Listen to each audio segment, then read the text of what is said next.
Before we begin the story, let us know where you're watching from by leaving a comment below.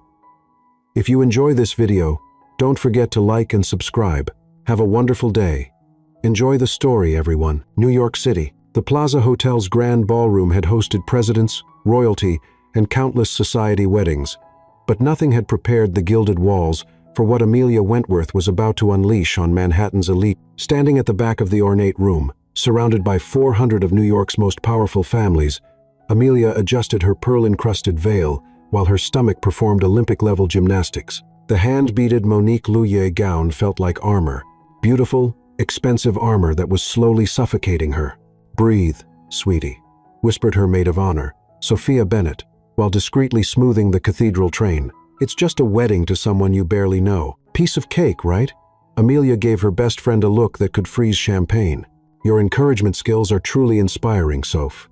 Across the marble floor, Preston Langley IV adjusted his platinum cufflinks, looking every inch the perfect society groom in his custom Savile Row tuxedo. Tall, sandy-haired, undeniably handsome, and possessing all the personality of expensive wallpaper. During their 5 supervised dinner dates, he discussed nothing but stock portfolios and his collection of vintage watches. "Sweetheart, you look pale," murmured her father, Edward Wentworth, straightening his silk tie with military precision.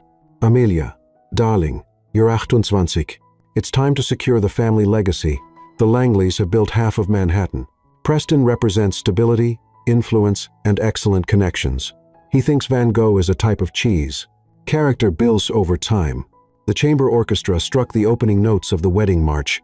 Amelia closed her eyes, took the deepest breath her corseted bodice would allow, and began what felt like a walk toward her own beautiful prison. Then she spotted him. 5th row, center aisle. A man about 30 was observing the ceremony with an expression of barely contained amusement, dark brown hair that looked finger-combed, striking blue eyes, and a smile that suggested he saw something others missed. His charcoal suit was well-tailored, but clearly department store, not custom. Everything about him screamed authentic in a room full of carefully constructed facades. Their gazes locked for a moment that seemed to suspend time itself. Without warning, without thought, without any regard for consequences, Amelia dropped her $2,000 bouquet of white orchids, stepped out of the processional line, and kissed him. Not a gentle, wedding-appropriate kiss. This was a passionate, desperate, life-altering kiss that made the photographer's flashbulbs pop like fireworks and caused several elderly matrons to reach for their smelling salts. The ballroom exploded into chaos.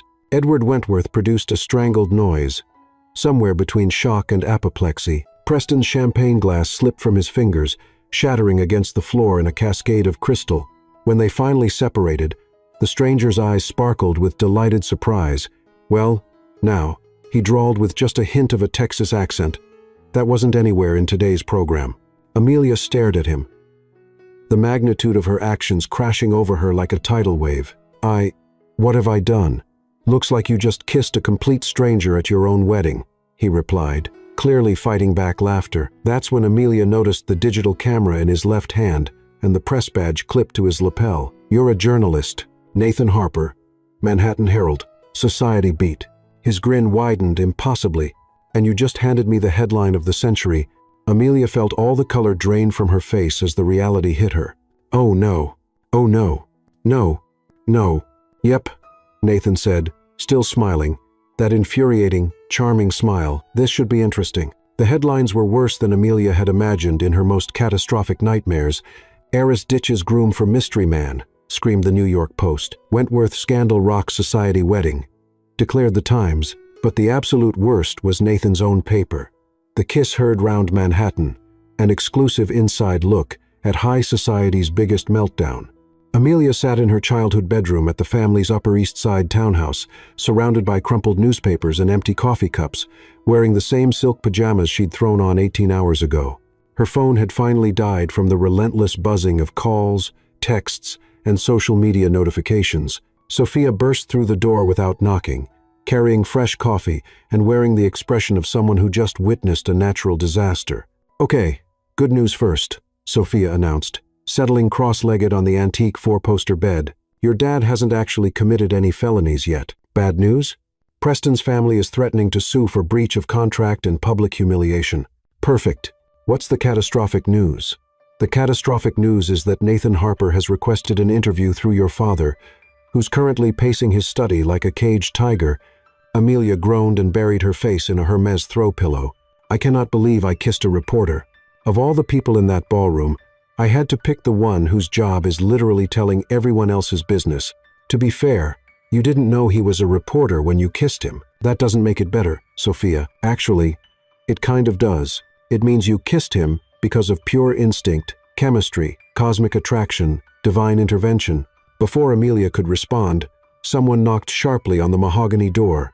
Without waiting for permission, Edward Wentworth entered, his usually impeccable appearance slightly disheveled, a sight rarer than a unicorn in Central Park. Amelia, we need to discuss this situation. Sophia quickly excused herself, but not before giving Amelia a look that clearly said, "May the odds be ever in your favor." Edward sat heavily in the velvet armchair by the window, suddenly looking every one of his 60 years. "The Langley contract is terminated," he said quietly. "Preston's family considers the engagement dissolved due to irreconcilable differences and public embarrassment." Amelia felt a wave of relief, immediately followed by crushing guilt. "Dad, but that's not our biggest problem." He pulled out his iPad and showed her a video. This has 5 million views. The video showed the kiss from multiple angles. Apparently, every guest had been recording with their phones. Someone had even added a romantic soundtrack. A romantic soundtrack. 5 million. Edward repeated. The comments range from "most romantic thing ever" to "spoiled rich girl thinks rules don't apply to her." The business implications are staggering. What do you want me to do? I can't unkiss him. No, but we can manage this crisis. We're meeting with this Nathan Harper character, find out his intentions, his angle. Maybe we can control the narrative before it completely destroys us. 2 hours later, Amelia found herself in the back of her father's Mercedes, heading toward a coffee shop in Greenwich Village that Nathan had suggested. She'd chosen a simple cream sweater and dark jeans, aiming for approachable but not trying too hard. The cafe was exactly what she'd expected from a journalist. Exposed brick walls, mismatched vintage furniture, and the rich aroma of freshly roasted beans. She spotted Nathan immediately at a corner table, typing on a laptop that looked like it had survived several apocalypses. He looked up as she approached, and that same devastating smile that had caused all this chaos spread across his face. "Amelia Wentworth," he said, standing and extending his hand. Officially this time, she shook his hand, trying to ignore the electric jolt that shot up her arm. "Mr. Harper, I believe we have some things to discuss. Please, call me Nathan. After yesterday, I think we're past formalities." He gestured to the chair across from him. "I ordered you a vanilla latte. Figured you might need the caffeine." "Thank you." She sat down, acutely aware of other patrons stealing glances in their direction. "So, what happens now? Are you planning to write some exposé about the crazy rich girl who lost her mind at her own wedding?" Nathan leaned back, studying her with those impossible blue eyes. "Is that what you think I am? Some gossip columnist looking to destroy people for clicks? I honestly have no idea what to think. I don't know anything about you except that you're a journalist and you somehow ended up at my wedding. I was covering the social event for our lifestyle section. Your family's recent business expansions have been newsworthy. The tech investments, the Langley partnership, it was supposed to be a standard society piece. And instead, you got front row seats to my complete emotional breakdown." Nathan laughed, a warm, genuine sound that made something flutter dangerously in her chest. "Emotional breakdown? Is that what you're calling it? What would you call it?" He was quiet for a moment, his expression turning serious, brave, spontaneous. Maybe the first authentic moment at a society wedding in decades. Amelia felt heat rise in her cheeks. "Do you think kissing a stranger at my own wedding was authentic?" "I think," Nathan said, leaning forward slightly, "that in that moment you followed your heart instead of your obligations, and I think that terrifies you more than any newspaper headline ever could." The truth in his words hit her like a physical blow. She stared down at her coffee, watching the foam art slowly dissolve. "So what happens now?" she asked quietly. "Now," Nathan said, "we figure out how to deal with the fact that we're both apparently viral internet sensations together." Amelia looked up sharply. "Together, Amelia," he said, his voice surprisingly gentle. "Like it or not, we're in this mess together. We can either let the media circus destroy us both, or we can take control of our own story. What exactly are you proposing?" Nathan's smile returned, but softer this time, How about we start with the truth? No cameras, no quotes, no agenda. Just two people trying to figure out what the heck just happened.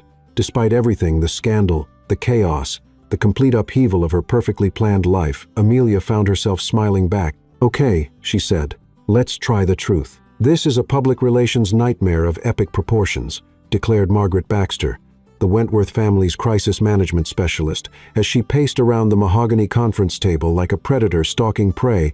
"We're trending on Twitter, Instagram, TikTok, and somehow even LinkedIn. The financial implications alone."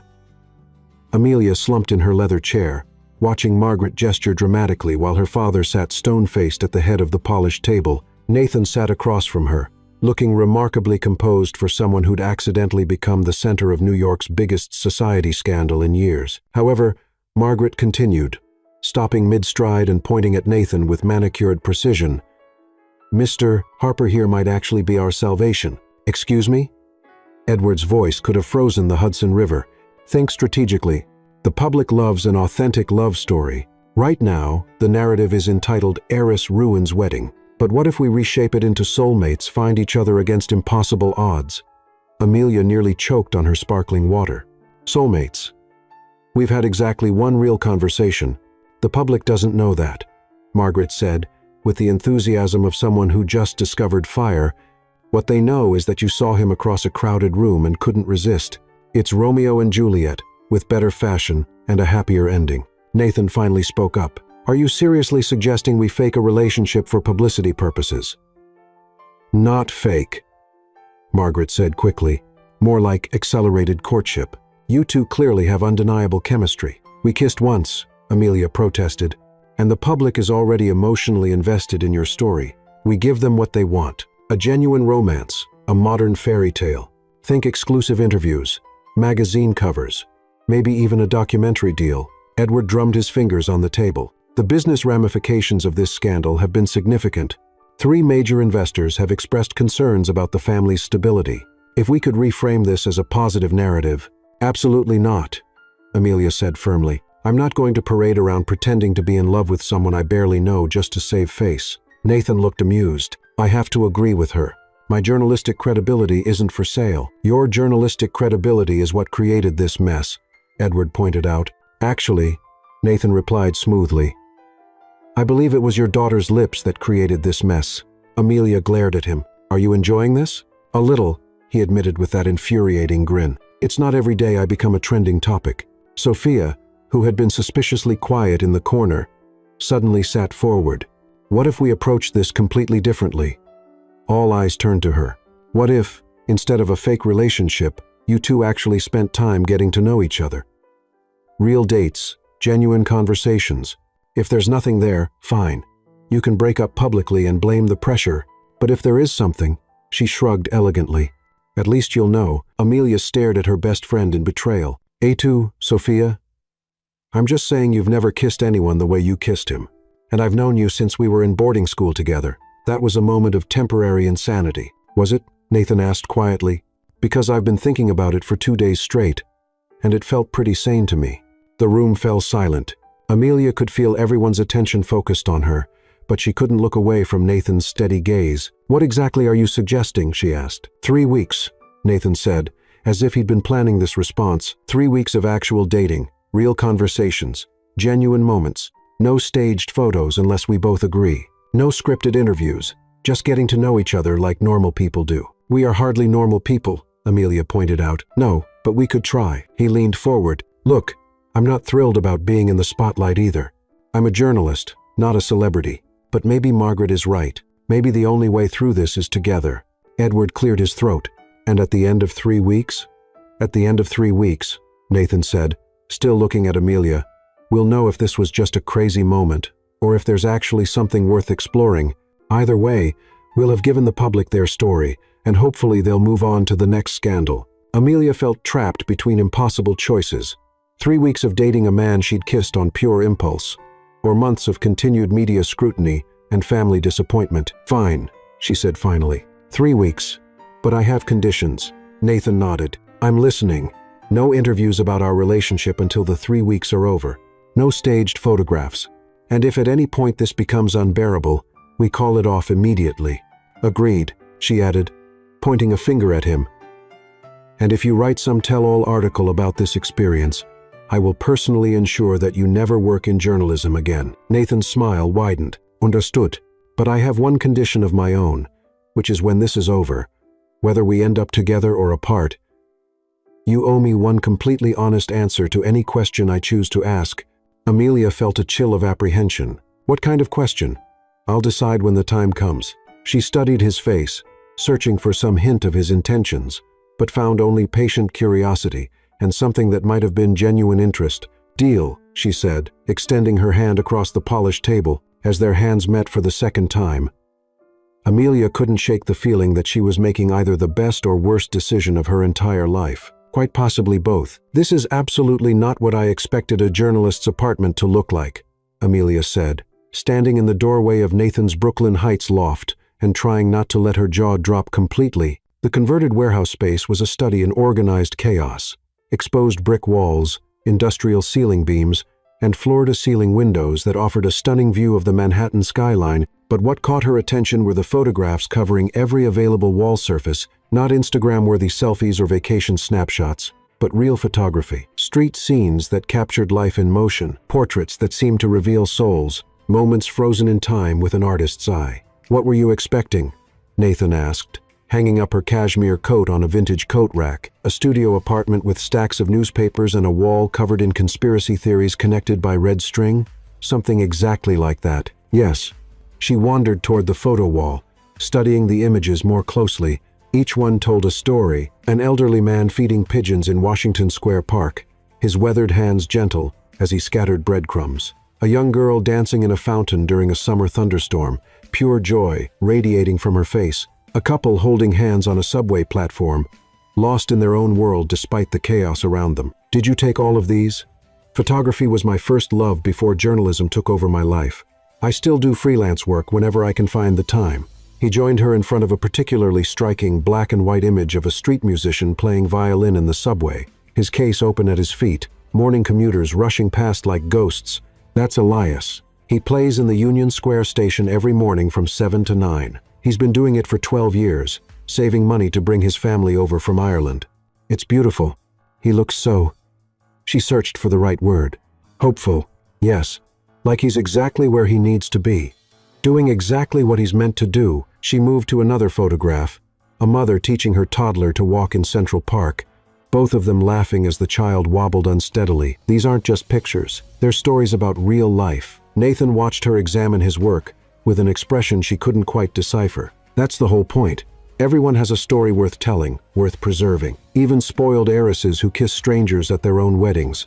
Especially them," he said with that devastating smile. "Though I have a feeling there's a lot more to your story than the society pages suggest." Their first official date had been Nathan's suggestion, dinner at his place instead of some trendy Manhattan restaurant where they'd be photographed and dissected by gossip bloggers. Amelia had been skeptical at first, but standing in his apartment, surrounded by evidence of his talent and passion, she felt something she hadn't expected: genuine curiosity about who Nathan Harper really was beneath the charming smile and quick wit. "So," she said, settling onto his worn leather couch while he opened a bottle of wine that probably cost less than her morning coffee, but somehow tasted better than anything in her father's temperature-controlled wine cellar. "Tell me about this journalistic integrity you mentioned. How exactly does that work in the real world?" Nathan poured 2 glasses of a surprisingly excellent Pinot Noir. "It means I don't fabricate quotes. I don't pay sources for information, and I don't compromise my objectivity by getting personally involved with the people I write about." "Am I someone you're writing about now? Are you trying to be?" The question hung in the air between them, loaded with possibilities and unspoken implications. Amelia took a sip of wine to buy herself time to think. "I honestly don't know what I'm trying to be," she admitted, surprising herself with her honesty. "A week ago, I knew exactly what my life was going to look like for the next 50 years. Marry Preston, have 5 children, spend my days managing charity events, and my evenings making polite conversation at business dinners. It wasn't particularly exciting, but it was predictable, safe, and now Now I'm having dinner with a man I kissed in front of 400 people, pretending to date him to save my family's reputation, and I have absolutely no idea what tomorrow is going to bring. Nathan sat beside her on the couch, careful to maintain a respectful distance that somehow felt both considerate and slightly disappointing. How does that uncertainty feel? Terrifying, exhilarating, like I'm standing on the edge of a very tall building, and I can't decide whether to jump or step back to safety. For what it's worth, Nathan said, his voice unexpectedly gentle, I think you're braver than you give yourself credit for. Brave? I ran away from my own wedding by kissing a complete stranger. That's not brave. That's self-destructive behavior that would make my therapist rich if I actually went to therapy. No, Nathan said firmly, setting down his wine glass and turning to face her fully. Self-destructive would have been going through with a marriage you clearly didn't want. Spending the rest of your life pretending to be happy with someone who bores you to tears. What you did was honest, impulsive, yes, but completely honest. Amelia studied his face in the soft lamplight, noting the way his eyes crinkled slightly at the corners when he was being serious.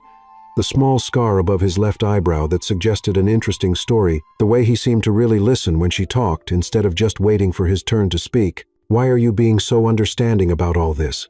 For all you know, I really am just a spoiled rich girl who thinks the world revolves around her and her problems. Are you?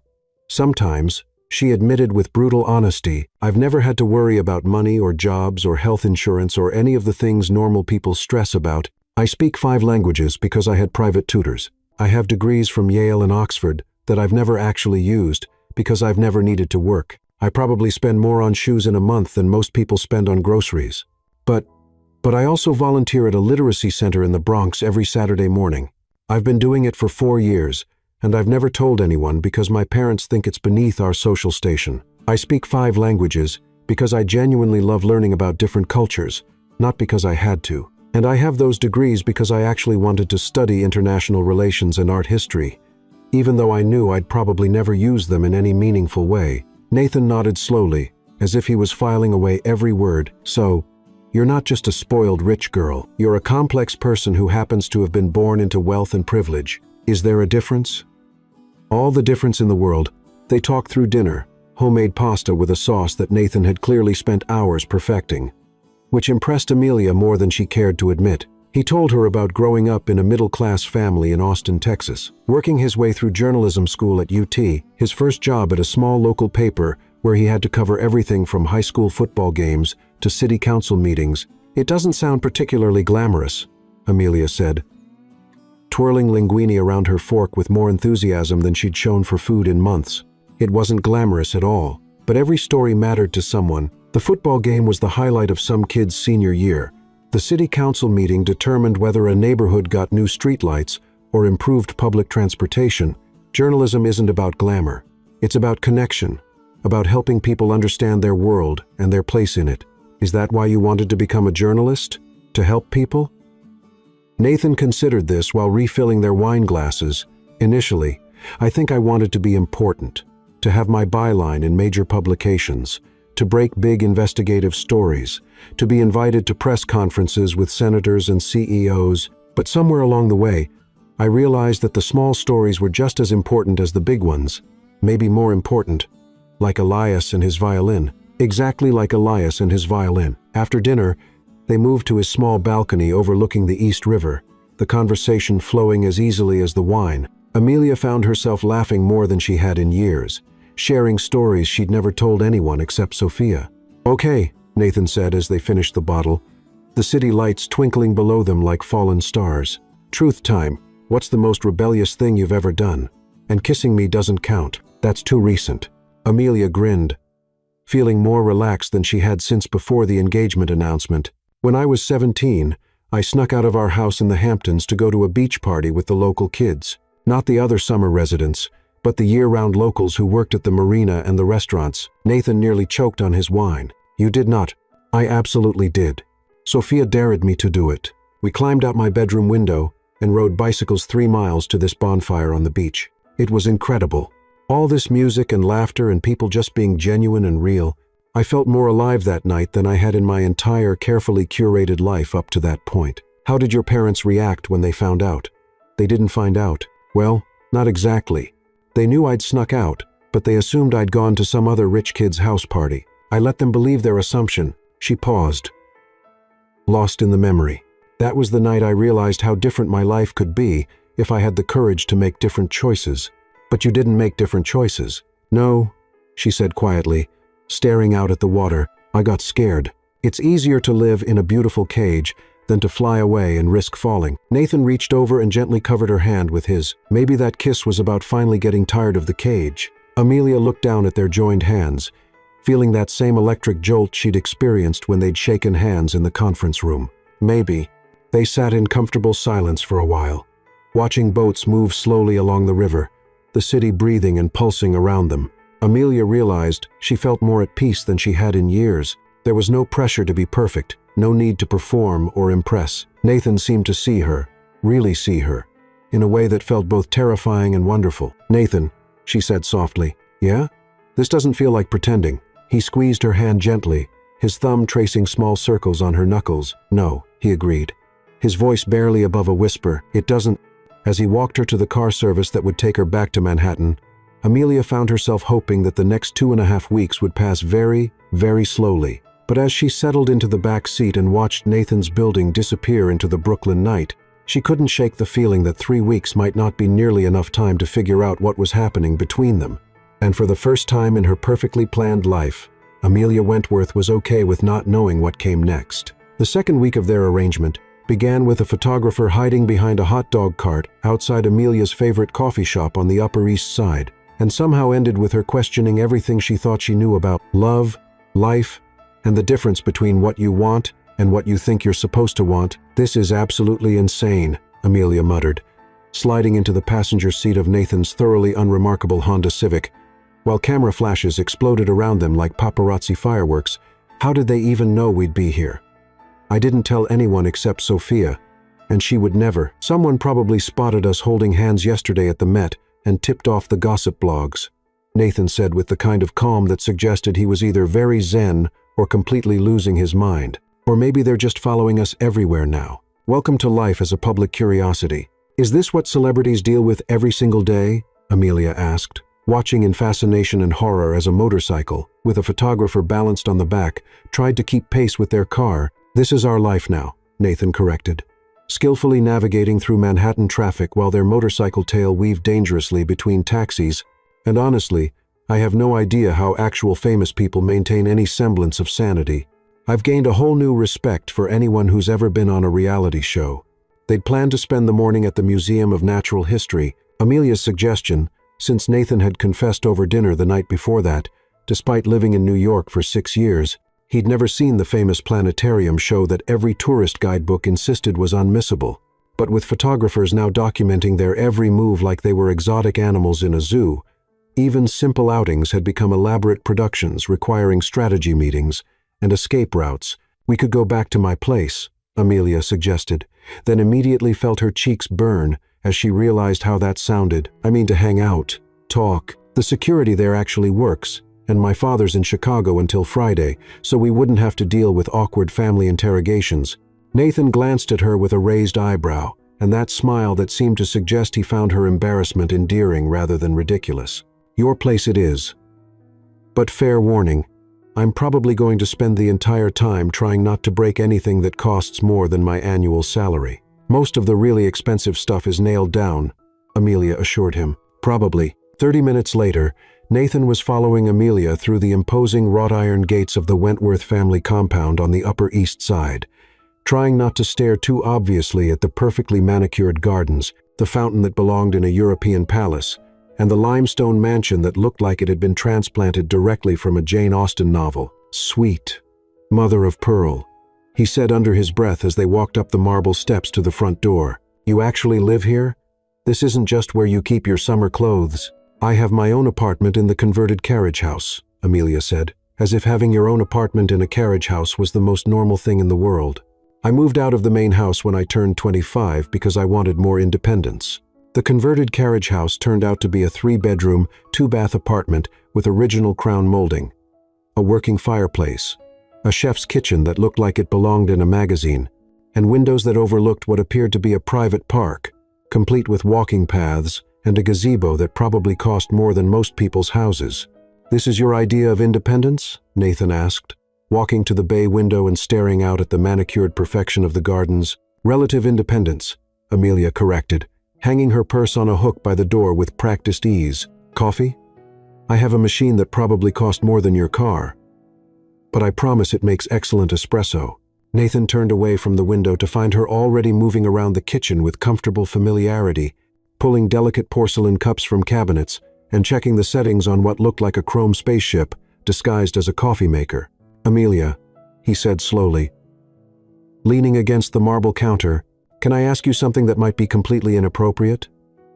"Shoot." She didn't look up from the coffee preparation, but he could see the slight tension in her shoulders. "Do you actually want this life?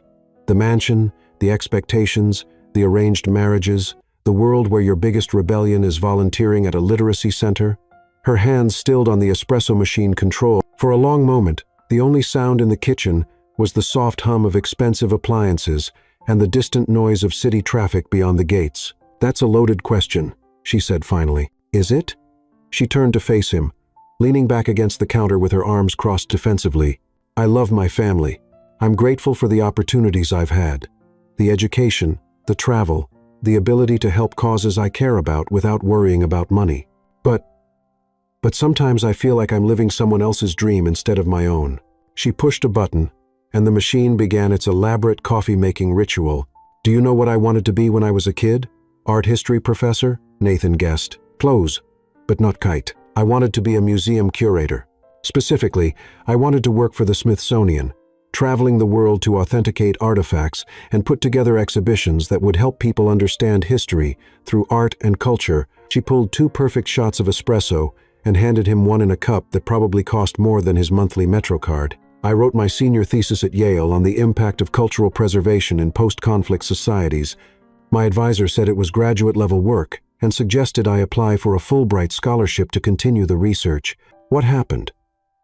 Amelia sat down at the small breakfast table, cradling her cup like it might provide answers to questions she'd been avoiding for years. "My father happened. He said it was a lovely hobby, but that my real responsibility was to the family business, to building relationships that would benefit our investments, to eventually marrying someone who could expand our influence and secure our legacy. So, you gave up on the Smithsonian. I told myself it was temporary, that I could pursue museum work later after I'd fulfilled my obligations to the family." She laughed, but there was no humor in it. "That was 6 years ago. 6 years of charity events and business dinners and blind dates with men who think culture is something that happens to other people." Nathan set down his cup and studied her face carefully. "It's not too late, you know, isn't it? I'm 28 years old, Nathan. I have no practical work experience, no professional connections in the museum world." "No, you have passion," he interrupted firmly. "You have world-class education, intelligence, curiosity, and enough financial security to take the kinds of risks that most people can't afford. That's more than 90% of people start with when they're chasing their dreams. And you think I should just what? Walk away from my family obligations and run off to become an Indiana Jones wannabe? I think," Nathan said carefully, "that you should consider the possibility that your family obligations and your personal dreams don't have to be mutually exclusive. Maybe there's a way to honor both." Before Amelia could respond, her phone buzzed with a text message. She glanced at it and immediately went pale. "What is it?" "Sophia. She says there are photographers at the front gate asking security about your car in the driveway." Amelia looked up at him with genuine worry in her dark eyes. "Nathan, if my father finds out you were here while he was out of town, he'll think we're more serious than we're pretending to be. He'll think I'm sleeping with you." Nathan felt heat rise in his neck and was grateful for his olive complexion that probably hid most of his blush. And that would be problematic because he's old-fashioned and protective, and he might actually hire someone to make you disappear. Amelia stood and began pacing around the kitchen island. "We need to get you out of here before the sound of the front door opening echoed through the apartment, followed by the unmistakable click of expensive Italian leather shoes on hardwood floors. Amelia, sweetheart, are you home? Whose car is in the driveway?" Amelia and Nathan stared at each other in mutual panic. "Your father's in Chicago until Friday," Nathan whispered. "Apparently not," she whispered back, her eyes wide with something between terror and mortification. "Amelia?" Edward Wentworth's voice was getting closer, and Nathan could hear the slight edge that suggested this was not a man accustomed to having his questions ignored. "Closet," Amelia hissed, pointing toward what appeared to be a coat closet near the entrance. "Hide in the closet." "I'm not hiding in your closet like some teenager who got caught sneaking around." "Then what do you suggest?" Before Nathan could answer, Edward Wentworth appeared in the kitchen doorway, still wearing his travel clothes and carrying a leather briefcase that probably cost more than Nathan's rent. His eyes went immediately to the 2 espresso cups on the table, then to Nathan, standing awkwardly by the window. "Mr. Harper," Edward said with the kind of controlled calm that was somehow more terrifying than shouting. "This is unexpected." "Mr. Wentworth," Nathan replied, straightening his shoulders and extending his hand with more confidence than he felt. "I thought you were in Chicago." "Obviously." Edward's handshake was firm and lasted exactly long enough to establish that he could probably crush Nathan's fingers if he chose to. "Flight was canceled due to weather. I decided to drive back rather than wait." His gaze moved between Nathan and Amelia, noting their proximity, the casual intimacy of the scene. The fact that they were alone in Amelia's apartment. "I trust you two are discussing business." "Actually," Amelia said, stepping closer to Nathan in a gesture that was either protective or possessive, "we were talking about my future." "Your future?" "My career goals. The things I want to accomplish beyond just being a good daughter and a suitable wife." Edward set down his briefcase with deliberate precision. "I see. And Mr. Harper is qualified to advise you on career planning because he understands what it means to pursue something you're passionate about," Amelia said, her voice gaining strength. "Because he built his own career from the ground up without family connections or inherited advantages." Nathan could feel the tension in the room ratcheting up like a pressure cooker about to explode. But he was also struck by the way Amelia was defending him, standing up to her father in a way that suggested this was not her usual dynamic. "Amelia," Edward said carefully, "perhaps we should discuss this privately." "No," Amelia said firmly. "Nathan is part of this conversation because he's part of my life now. If you have something to say about my choices, you can say it in front of him." Edward studied his daughter for a long moment, then turned his attention to Nathan. "Mr. Harper, what exactly are your intentions regarding my daughter?" The question hung in the air like a challenge. Nathan could feel Amelia's eyes on him, could sense that his answer would determine not just his relationship with her father, but possibly his relationship with her as well. "Honestly, sir," Nathan said, choosing his words carefully, "I'm still figuring that out. What I can tell you is that your daughter is one of the most intelligent, compassionate, and genuinely interesting people I've ever met. She deserves to be with someone who sees all of that, who encourages her dreams instead of limiting them. And you believe you're that someone?"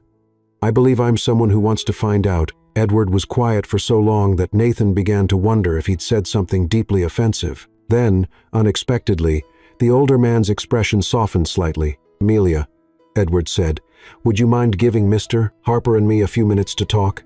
Man to man." Amelia looked like she wanted to protest, but something in her father's tone must have convinced her.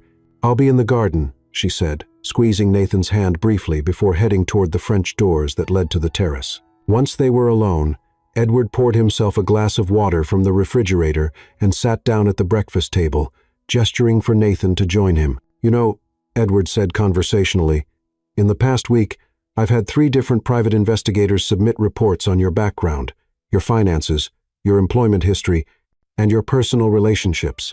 Nathan felt his stomach drop. "I see. Clean record. No significant debt beyond student loans, which you've been paying responsibly. Steady employment. Good reputation among your colleagues. No history of gambling, substance abuse, or involvement with unsavory characters." Edward took a sip of water. "Quite boring, actually. I'm sorry to disappoint." "On the contrary, in my experience, boring is often good when it comes to the men my daughter spends time with." Edward leaned back in his chair. "What concerns me, Mr. Harper, is not your background. It's your profession." "Your profession? You're a journalist.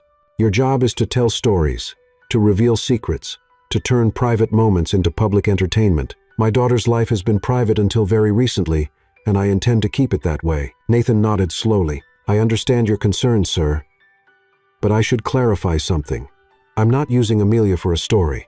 What's happening between us, whatever it is, has nothing to do with my work. Can you guarantee that?" "I can guarantee that I would never betray her trust or exploit our relationship for professional gain." My integrity as a journalist depends on maintaining clear boundaries between my personal and professional life. Edward studied Nathan's face for a long moment. You care about her? It wasn't a question, and Nathan found himself answering with complete honesty. Yes, sir. I do enough to walk away if staying would hurt her. The question caught Nathan off guard. What do you mean? I mean that my daughter's life is complicated in ways that you may not fully understand yet.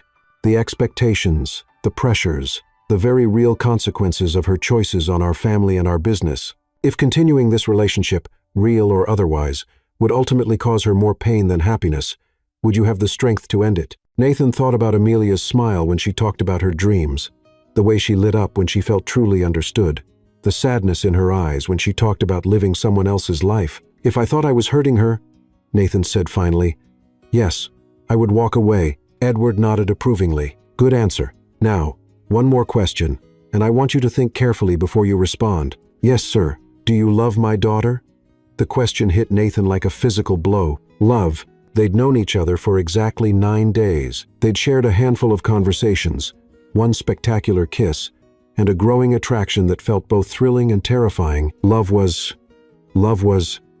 I don't know, Nathan said. Honestly, it's too soon to know something like that, but I know that she makes me want to be a better person, that talking to her feels like coming home, and that the thought of not seeing her again makes me feel physically ill. That, Edward said with the first genuine smile Nathan had seen from him, sounds suspiciously like the beginning of love. Before Nathan could respond, Amelia appeared in the doorway, clearly having waited as long as her patience would allow. Are you two finished with your testosterone-fueled bonding session? She asked, though her tone was more amused than annoyed. For now, Edward said, standing and straightening his tie. Mr. Harper, you're welcome to stay for dinner. I'm curious to hear more about your thoughts on Amelia's career aspirations. As Edward left to change out of his travel clothes, Amelia turned to Nathan with wide eyes. What did you say to him? He looked almost pleased when he left.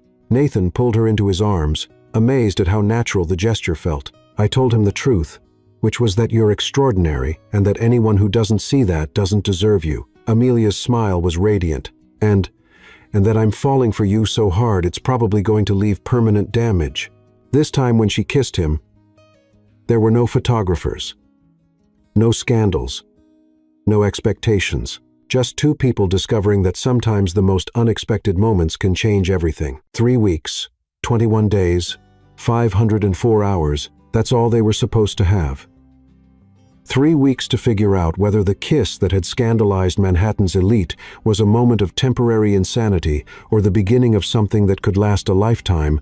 But as Amelia stood in front of the floor-to-ceiling windows of her apartment, watching the sun set over Central Park, while wearing a dress that cost more than most people's annual salaries, she realized that 3 weeks hadn't been nearly enough time to understand the depth of what she was feeling for Nathan Harper. If anything, the arbitrary deadline had only made her more aware of how precious their time together had become, how every conversation felt like discovering a new country, how every touch sent electricity through her entire nervous system. Tonight was the Wentworth Foundation's annual charity gala, the social event of the season where New York's most powerful families gathered to write impressively large checks and pretend they were single-handedly solving the world's problems. It was also, according to their original agreement hammered out in that conference room that felt like a lifetime ago, supposed to be their last public appearance together before deciding whether to continue their relationship or stage a mutual, amicable breakup that would satisfy the media's hunger for resolution. The irony wasn't lost on her that their fake relationship was supposed to end at the same type of venue where her real feelings had begun. In a ballroom full of Manhattan's elite, surrounded by photographers and expectations, and the weight of family obligations, you look like you're contemplating either jumping out that window or setting something on fire, Sophia observed, appearing in the doorway with 2 glasses of champagne and wearing a midnight blue gown that made her look like she'd stepped out of a 1942nd Hollywood movie, which would be unfortunate considering we're on the 15th floor and you're wearing my favorite borrowed Valentino. I'm not contemplating property damage, Amelia said, accepting the champagne gratefully and taking a sip that did absolutely nothing to calm her nerves. I'm contemplating running away to join Doctors Without Borders.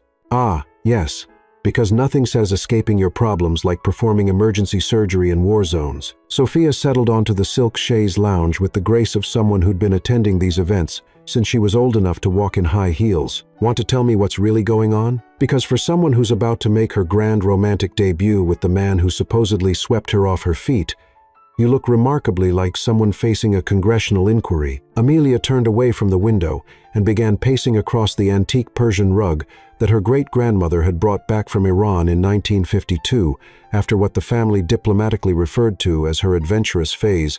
The rug had always been Amelia's favorite piece in the apartment, partly because of its stunning beauty, but mostly because it represented the one family member who had followed her heart instead of her obligations. "What if we're making a massive mistake?" Amelia asked, her voice barely above a whisper. "Define we and massive mistake. What if Nathan and I are fooling ourselves? What if what we think is real love is just, I don't know, trauma bonding from being thrown together in this completely insane situation? What if we're like those people who fall in love during natural disasters and then realize they have nothing in common once the crisis is over?" Sophia raised a perfectly sculpted eyebrow. "Trauma bonding? Really? That's your theory for why you light up like a Christmas tree every time he texts you?" "It's scientifically possible. We're both under enormous pressure, dealing with constant media scrutiny, family expectations, business implications. Maybe we're just clinging to each other because we're the only two people who understand what this particular brand of circus feels like." Sophia took a delicate sip of champagne, her expression suggesting she was listening to someone explain why the earth was flat. "And is that how you felt when he spent 4 hours helping you research graduate programs in museum studies? Even though he could have been working on that investigative piece about city council corruption? Or when he drove to Brooklyn at 2:00 the morning because you were having a panic attack about the foundation audit and couldn't sleep? Or when he learned to make your grandmother's apple tart recipe from scratch because you mentioned missing it during one conversation 3 weeks ago?" Amelia stopped pacing. "How do you know about the apple tart?" "Because I have eyes, Amelia, and because he asked me for the recipe, then spent 3 different attempts getting it right before he served it to you with coffee on Sunday morning." Sophia stood and walked over to her best friend, placing gentle but firm hands on Amelia's shoulders. "Sweetie, I've watched you date a parade of theoretically appropriate men for the past 10 years. Investment bankers, lawyers, politicians, trust fund babies, all perfectly suitable on paper. I've never seen you look at any of them the way you look at Nathan. Not even close. But what if? What if you're actually happy for once in your adult life? What if you finally found someone who sees you for who you really are instead of who your last name says you should be? What if you finally have a chance at the kind of love that makes people write terrible poetry and move mountains and believe in ridiculous things like soulmates?" Before Amelia could formulate a response that didn't involve admitting how terrified she was of wanting something this much, her phone buzzed with a text from Nathan, standing outside your building, trying not to hyperventilate and wondering if it's too late to fake food poisoning. Ready to face the lion's den together? Despite her anxiety, or maybe because of it, Amelia found herself smiling for the first time all day. Even his text messages managed to be both self-deprecating and reassuring, acknowledging the absurdity of their situation while making it clear that they were a team. "He's here," she said, typing back quickly. "Food poisoning would be the coward's way out. Let's go be brave instead.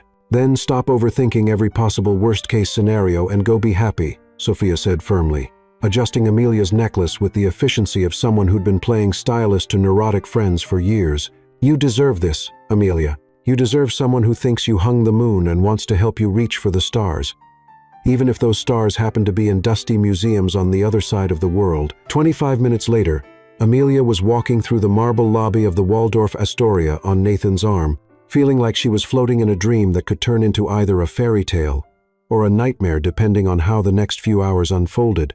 The hotel's legendary elegance provided the perfect backdrop for the Wentworth Foundation's most important fundraising event of the year, an evening that would raise millions for literacy programs, arts education, and cultural preservation projects in more than 30 countries. Nathan looked devastating in his perfectly tailored black tuxedo, the kind of formal wear that transformed good-looking men into leading men and made even the most sophisticated women forget their own names. But it was the way he kept glancing at her with barely concealed wonder, as if he couldn't quite believe his luck, that made Amelia's heart do things that probably violated several laws of physics Remind me again why we thought attending a party with 400 people who've been gossiping about us for 3 weeks was a brilliant idea, Nathan murmured as they approached the ballroom entrance, where photographers were already positioning themselves like sharks, sensing blood in the water. Because hiding would have been admitting defeat, Amelia replied, though her voice was steadier than her pulse, which seemed determined to set some kind of world record for rapid heartbeats, and because my father threatened to donate my trust fund to charity if I didn't show up to the foundation's biggest fundraiser of the year. Right. Family obligations. Nathan squeezed her hand gently, his thumb tracing small circles on her knuckles in a gesture that somehow managed to be both comforting and distracting. For what it's worth, you look absolutely stunning tonight. That dress should probably come with a warning label for causing traffic accidents. Amelia glanced down at the midnight blue silk gown that hugged her curves like liquid starlight before flowing into a train that whispered across the marble floor with every step. The dress had been a surprise gift from her mother, a peace offering after weeks of tension about Amelia's inappropriate choices and reckless disregard for family reputation. "You don't look too shabby yourself," she replied, taking in the way his tuxedo emphasized his broad shoulders and the confident way he carried himself despite being completely outside his usual element. "Though I have to admit, I preferred you in that off-the-rack suit and the terrible vintage tie you wore to our first coffee date." "Hey, that tie had character," Nathan protested with mock indignation. "I'll have you know it belonged to my grandfather, and he wore it to his first job interview at the newspaper in 1953, which explains so much about your questionable fashion sense."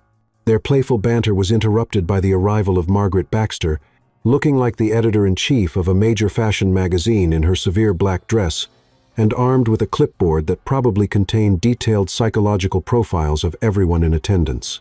"There you are," Margaret said with the relief of a general who'd just located her missing troops moments before a crucial battle. "The press is practically salivating for photos. The society bloggers are vibrating with anticipation, and your parents are holding court near the bar, which means we need to make our entrance before anyone has too much champagne and starts saying things they'll regret when they're sober." "Good evening to you too, Margaret," Amelia said dryly. "How lovely to see you again." "Pleasantries are for people who aren't managing the social event of the decade," Margaret replied briskly, checking something off her list with the precision of a surgical instrument. "Nathan, remember what we discussed during our prep session. Smile, like you're genuinely happy to be here. Make eye contact with the cameras, but don't stare. Keep your hand on the small of her back to suggest intimate familiarity without being inappropriate for a family event. Amelia, you're radiant and deeply in love, but not so much that you forget you're at a charity function representing your family's philanthropic legacy. Questions about wedding plans get deflected with, 'We're taking things one beautiful day at a time.' Questions about the original wedding incident get responded to with, 'Sometimes the heart knows what the mind hasn't figured out yet.' Are you absolutely certain you weren't a CIA operative in a former life?" Nathan asked, genuinely impressed by the level of strategic planning. Fashion publicist in the 92nd, Margaret replied without missing a beat. "Samaquil set. Higher stakes. Better shoes." The entrance went exactly as Margaret had choreographed it, like a perfectly executed dance routine they'd been rehearsing for months. Amelia and Nathan paused at the top of the grand staircase, allowing the photographers to capture what would undoubtedly become one of the most iconic society photos of the year. Manhattan's most talked-about couple making their official debut as a real relationship rather than a publicity stunt. Amelia's hand rested lightly on Nathan's arm, her smile radiant but not overwhelming, her posture suggesting both supreme confidence and romantic devotion. Nathan looked down at her with an expression that the photographers would later describe as completely besotted, his own smile genuine and slightly amazed, as if he still couldn't quite believe his extraordinary luck. The crowd below them seemed to inhale collectively, creating a moment of perfect silence before erupting into the kind of excited buzz that only came from witnessing a real-life fairy tale unfolding in front of their eyes. "Here we go," Nathan whispered, beginning their descent into what felt like a beautiful, glittering shark tank filled with people who had too much money and too much time to spend analyzing other people's romantic choices. The next 3 hours passed in a whirlwind of introductions, photographs, and carefully orchestrated conversations that felt like diplomatic negotiations with very high social stakes. Amelia watched in growing amazement as Nathan navigated the complex social dynamics of New York's elite with surprising grace, asking thoughtful questions about foundation projects, discussing art and culture with genuine interest rather than polite obligation. and somehow managing to charm even her mother's most snobbish friends, women who normally treated anyone without a trust fund like they were carrying infectious diseases. "He's remarkably good at this," murmured Eleanor Wentworth, appearing at Amelia's elbow during a brief lull in the social maneuvering, while Nathan was deep in conversation with the director of the Metropolitan Museum of Art about the challenges of preserving ancient textiles in modern climate conditions. "Much better than I expected for someone from—" "What did you say his background was again?" "Texas. Middle-class family. Worked 3 jobs to put himself through journalism school at UT," Amelia replied, watching Nathan gesture animatedly as he described a photography project he'd done documenting street art in Austin's rapidly gentrifying neighborhoods. Eleanor's tone suggested she was rapidly reassessing her previous judgments about appropriate social breeding. "He seems genuinely interested in our work, not just pretending to care for networking purposes. Most of the young men at these events are only here to make business connections or find wealthy wives. Nathan's not like most young men." "No," Eleanor agreed, observing the way Nathan listened intently to an elderly patron describing her late husband's collection of Depression-era photography, his questions thoughtful and his attention completely focused. "I can see that he actually cares about what people have to say, doesn't he? He's not just waiting for his turn to talk." The evening's program included the usual elements that made these events both meaningful and tedious: speeches about the Foundation's impact over the past year, recognition of major donors whose generosity would fund literacy programs in Guatemala and art restoration projects in Cambodia, and a silent auction featuring everything from European vacation packages to private museum tours that would normally require months of waiting lists. But the highlight of the evening, at least according to the Society photographers who were documenting every moment with the intensity of war correspondence, was when Amelia and Nathan took the dance floor for the traditional waltz that formally opened the evening's dancing portion of the gala. "I should probably mention that I learned to waltz from YouTube videos yesterday afternoon," Nathan confessed as he led her onto the polished marble floor, which had been cleared specifically for this moment that everyone knew would be photographed from every conceivable angle. "Seriously? Seriously. Though I did have help from Mrs. Alvarez, my neighbor's 83-year-old grandmother, who apparently competed in ballroom dancing competitions throughout the 1962nd and still has all her trophies. You asked your neighbor's grandmother to teach you to waltz?" "I asked my neighbor's grandmother to teach me how not to embarrass myself while dancing with the most beautiful woman in New York," Nathan corrected, pulling her into the proper position as the orchestra began playing a Strauss waltz that seemed designed specifically for romantic movie moments. "There's a significant difference." As they moved together across the dance floor, Amelia felt the rest of the room fade away like background noise in a movie. The photographers with their intrusive flashes, the whispered conversations of people analyzing their every gesture. The weight of 400 pairs of eyes, watching their every move, none of it mattered in that moment. There was only Nathan's hand, warm and sure against her back, the gentle pressure of his fingers intertwined with hers, and the way he looked at her like she was the only person in a universe of billions who truly mattered. "Amelia," he said softly as they turned in slow, perfect circles, their movements so synchronized it felt like they'd been dancing together for years instead of minutes. "Yes? I need to tell you something, and I need to tell you before this song ends, and we go back to being a public spectacle that everyone feels entitled to have opinions about." Her heart began beating faster, though she wasn't sure if it was from anticipation or terror. "Okay, I know we agreed that tonight would be decision time, that we'd figure out whether this thing between us is real love or just a product of extraordinary circumstances and really excellent chemistry." "Nathan, let me finish, please." His green eyes were serious, vulnerable in a way that made her chest feel tight and her breathing shallow. "I've spent the last 3 weeks trying to convince myself that what I'm feeling for you is just infatuation or gratitude for not being completely destroyed by the media circus or some kind of trauma bonding from being thrown into this completely insane situation together." Amelia felt her stomach drop toward her designer shoes.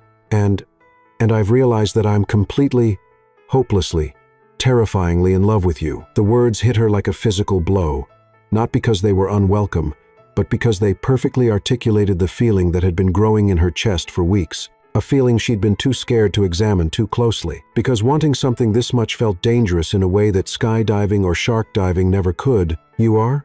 I'm in love with your intelligence and your compassion and your terrible taste in romantic comedies that always make you cry, even though you've seen them 17 times. I'm in love with the way you scrunch your nose when you're thinking hard about something complicated, and how you always order the same coffee but pretend you're considering other options. I'm in love with your dreams of preserving cultural heritage around the world and your secret rebellion against the life everyone expects you to live. Tears were threatening to spill over, and Amelia blinked rapidly, trying to maintain her composure in front of 400 people and countless cameras that would dissect every micro-expression for signs of authentic emotion versus performed sentiment. I'm in love with the way you make me want to be braver, better, more honest about what I want from life, instead of just accepting what seems practical or safe, Nathan continued, his voice low and intense. I'm in love with how you challenge me to think bigger, to care more, to believe that maybe I deserve extraordinary things instead of just settling for good enough. Nathan, she whispered, her voice barely audible over the music. Most of all, he said, spinning her gently before pulling her back into his arms, I'm in love with the woman who was brave enough to follow her heart across a crowded room and kiss a complete stranger, even though she knew it would change absolutely everything about her carefully planned life. The song was ending, but Amelia didn't want to let go. She wanted to stay in this moment forever with Nathan's arms around her, and his heart laid completely bare, and the certainty that what they had was real and precious and worth fighting for, no matter how complicated the logistics became. Can I tell you something? She said as the music faded and applause began around them, though she barely heard it through the rushing sound in her ears. Anything. I'm in love with you, too, so completely that it scares me more than anything I've ever felt in my entire life. So completely that I've been afraid to admit it, even to myself. Because wanting something this much feels like standing on the edge of a cliff. Nathan's smile was radiant, transforming his entire face and making him look like he just won the lottery and discovered the meaning of life simultaneously. Yeah? Yeah? I'm in love with your passion for telling stories that actually matter, instead of just entertaining people. I'm in love with your kindness to everyone, from subway musicians to society, matrons, and the way you see possibilities and potential where I only see obstacles and complications. Other couples were joining them on the dance floor now, but Amelia and Nathan remained in their own private bubble, swaying gently to music only they could hear, while the rest of the world continued its elaborate social dance around them. I'm in love with how you make me feel brave enough to want things I never thought I could have, Amelia continued, her voice gaining strength and certainty with every word. How you make me believe that maybe I don't have to choose between making my family happy and making myself happy. How you see the person I could become instead of just the person I've always been. Such as someone who has a career that uses her brain and her education instead of just her social connections. Someone who travels the world preserving cultural heritage instead of just attending charity events about it. Someone who chooses love based on connection and compatibility instead of convenience and family approval. And you want those things. I want them so much, it keeps me awake at night. But more than that, I want them with you. I want to figure out how to build a life that's ours instead of everyone else's. I want to support your dreams while you support mine. I want to wake up every morning knowing that whatever challenges we face, we're facing them together. Nathan spun her again, more confidently this time, and Amelia realized that somewhere in the past 3 weeks, they'd learned to dance together in ways that had nothing to do with ballroom technique and everything to do with trust and timing and the mysterious alchemy of two people who genuinely brought out the best in each other. So, what happens now? Nathan asked, though his smile suggested he already knew the answer. Because I have to admit, I'm completely making this up as I go along. There's no manual for how to turn a fake relationship into a real one while managing family expectations and media scrutiny. Amelia laughed, feeling lighter than she had in years, as if admitting her feelings out loud had somehow made everything else seem manageable. Now we figure it out together. The complicated family dynamics, the media attention that will probably follow us for months, the logistics of building a real relationship while living in a fishbowl, all of it, that sounds simultaneously thrilling and terrifying. It is both of those things, but you know what's more terrifying than dealing with all of that? What? The thought of going back to the life I had before I kissed you. The thought of safe choices and appropriate matches and spending the rest of my life wondering what we could have been if I'd been brave enough to find out. Nathan pulled her closer, close enough that she could feel his heartbeat against her chest, steady and strong and reassuring. In that case, Amelia Wentworth, would you like to take a leap of faith with me? What kind of leap of faith? The kind where we stop pretending this is temporary and start building something permanent, The kind where you apply to those graduate programs in museum studies and I figure out how to transition from society reporting to serious arts journalism.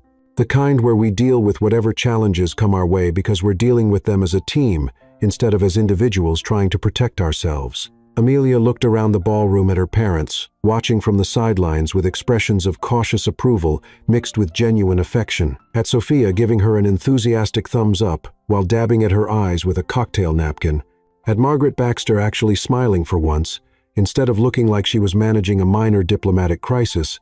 Then she looked back at Nathan, at the man who had changed her life with a single, perfect, impossible kiss, and who was now offering her a future she'd never dared to imagine. "Yes," she said, standing on her tiptoes to kiss him softly while camera flashes exploded around them like fireworks on New Year's Eve. "Yes to all of it. Yes to taking risks and building dreams and figuring it out as we go. Yes to you. Yes to us. Yes to whatever comes next." As they kissed, Amelia could hear the crowd around them, erupting in applause and cheers that seemed to shake the crystal chandeliers. She could practically see the headlines forming in real time. Manhattan's sweethearts make it official. And from wedding crasher to happily ever after. And probably a dozen variations on the theme of fairy tale endings that would dominate social media for weeks.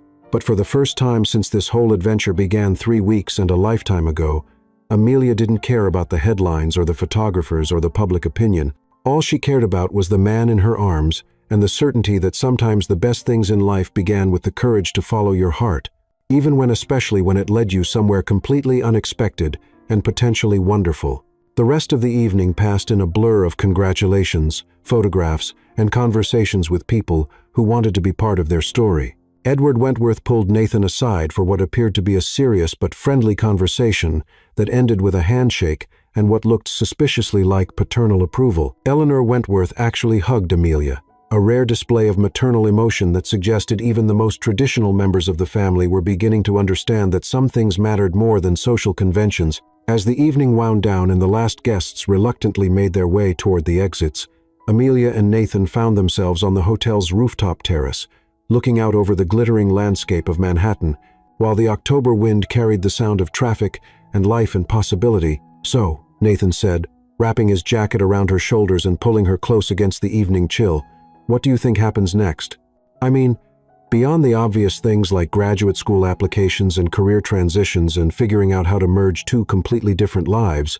Honestly, Amelia leaned into his warmth, feeling more content than she could ever remember being. "I have absolutely no idea.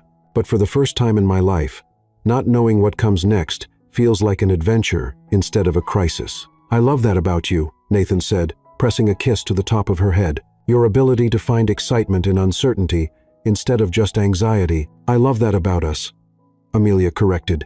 "The way we make each other braver." 6 months later, Amelia would receive acceptance letters from 3 different graduate programs in museum studies, ultimately choosing Columbia because of their innovative program in cultural preservation and conflict resolution. Nathan would transition from society reporting to arts journalism, eventually landing a position as the cultural correspondent for a national magazine that would send him traveling the world to cover international art exhibitions, archaeological discoveries, and cultural preservation efforts in post-conflict societies. A year later, they would get engaged in the same spot in Central Park, where Nathan had first told Amelia about his dreams of using photography to document stories that mattered, with a ring that had belonged to his grandmother, and a proposal that involved no photographers, no publicity campaigns, and no one's expectations except their own. 18 months later, Amelia would complete her first semester of graduate school while working as a research assistant on a project documenting art looted during World War II, and Nathan would publish his first major investigative piece about the illegal antiquities trade, a collaboration that would become the foundation for both their professional partnership and their personal mission to use their skills and resources to protect cultural heritage around the world. 2 years later, they would marry in a small ceremony at the Wentworth family compound with only their closest friends and family in attendance, and a strict no-media policy that Margaret Baxter would enforce with the efficiency and ruthlessness of a Navy SEAL protecting state secrets. The ceremony would be officiated by the judge who had married Amelia's great-grandparents, and the reception would feature dancing under string lights in the garden where Amelia had played as a child and dreamed of adventures, she never thought she'd be brave enough to pursue. 3 years later, they would buy a brownstone in Brooklyn Heights, close enough to Manhattan for Amelia's work at the Metropolitan Museum and Nathan's magazine office, but far enough from the Upper East Side to feel like their own space rather than an extension of the Wentworth family empire. The house would have a darkroom for Nathan's photography and a study for Amelia's research, and the kitchen would feature a wall of photographs documenting their travels together to archaeological sites and museums around the world. But all of that was still in the future, existing only as possibility and hope, and the kind of dreams that seemed achievable when you had the right person to share them with. Tonight, there was only this: Amelia and Nathan, standing on a rooftop in Manhattan, surrounded by the lights of a city that had witnessed their love story unfold from scandal to fairy tale, holding each other close and talking about the future, with the confidence of people who had learned that the best adventures began with a single moment of courage. And if anyone had asked Amelia in that moment whether she regretted the impulse that had led her to kiss a stranger at her own wedding, she would have disavowed and said that it was the smartest, bravest, most perfectly impulsive thing she'd ever done. Because sometimes the most beautiful love stories begin with the most unexpected kisses, and sometimes the most important decisions are the ones you make with your heart instead of your head. Sometimes following your instincts leads you exactly where you're supposed to be. The end.